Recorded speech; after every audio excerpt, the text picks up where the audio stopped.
les femmes africaines prennent la parole et prennent la plume maintenant parce qu'elles ont beaucoup de messages à donner, beaucoup de messages à porter à leurs concitoyens et au monde.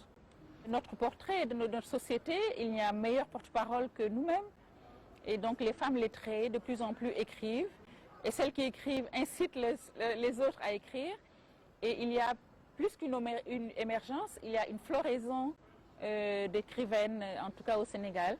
Elles doivent véhiculer le message de même celles qui ne sont pas lettrées, parce que c'est comme ce qu'on appelle chez nous le waxtaan. C'est une causerie et la causerie orale se prolonge par la plume.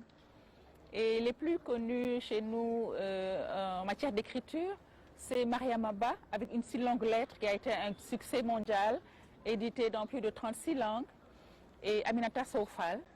Et maintenant, il y a les femmes de ma génération, et il y en a aussi de plus jeunes.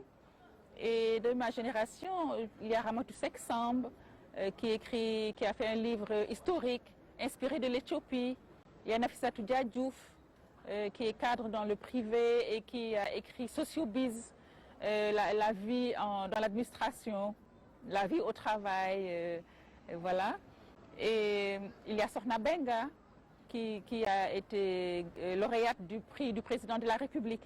Les mots que l'on cherche, que l'on trouve et que l'on exprime par des thèmes de pratique comme l'excision, qui me touche le plus, parce que c'est une question de mentalité, d'éducation. Je ne vois pas pourquoi il y aurait des guerres, il y aurait la famine, ainsi de suite.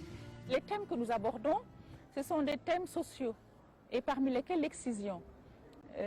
Parce que dans une partie du Sénégal, l'excision se pratique, au Sénégal oriental, vers le Mali. Et c'est aussi un thème parmi d'autres. Et là, les écrivains que je peux citer ne sont pas seulement sénégalais.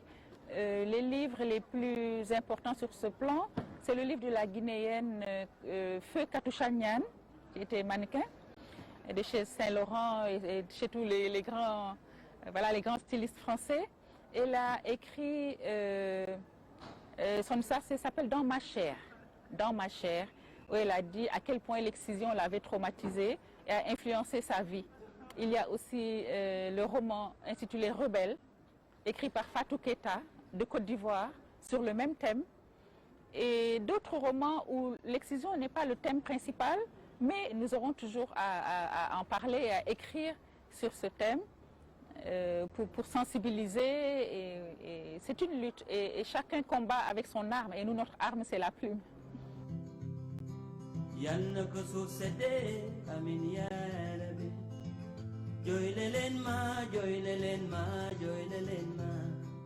Mon expérience personnelle, c'était de vivre en Tunisie parce que la Banque africaine de développement avait quitté la Côte d'Ivoire à cause des événements qui s'y déroulaient.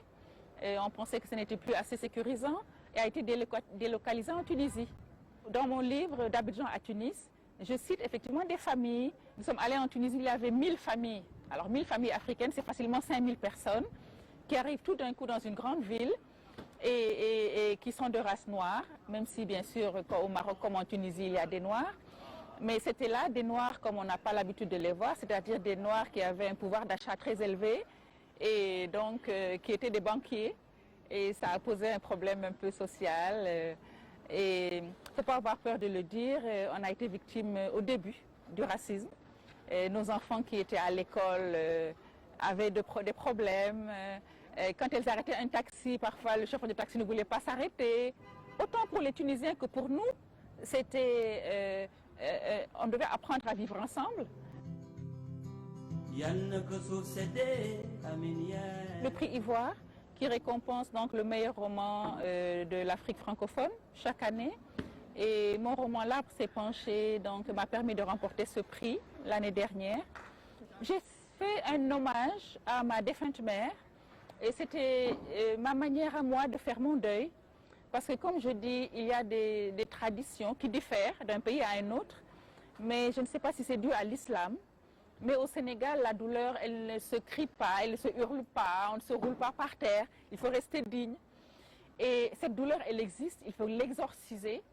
Et ma manière à moi, en tant que femme mûre qui ne pouvait pas se donner un spectacle parce qu'elle perd sa maman à plus de 50 ans, parce qu'on est toujours enfant, hein, quel que soit l'âge, une fille, un enfant est toujours un enfant.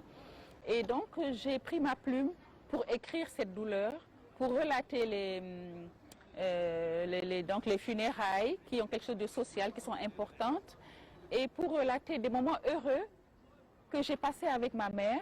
Donc ce n'est pas un livre où on pleure seulement, effectivement ça fait pleurer même les lecteurs, mais c'est aussi un livre heureux où il y a de la joie et à travers lequel je montre les valeurs culturelles avec lesquelles on élève en Afrique en général et au Sénégal en particulier, qui sont des valeurs de patience. On incite les femmes à la patience, des valeurs de pudeur, voilà, essentiellement, et de dignité. Sans nous, la société ne peut pas avancer. La femme, c'est l'amour, c'est un thème transversal, c'est toujours les hommes qui nous apportent les guerres. Je voyage beaucoup et parfois les gens ne savent pas où se trouve le Sénégal, mais ils savent toujours que c'est le pays de Senghor. Et surtout les relations privilégiées qu'il a eues quand même avec le Maghreb. Il était un grand ami de Bourguiba, Hassan II, et le Maroc et le Sénégal ont des relations privilégiées depuis ce temps-là. Donc ça fait depuis plus de 30 ans, 40 ans.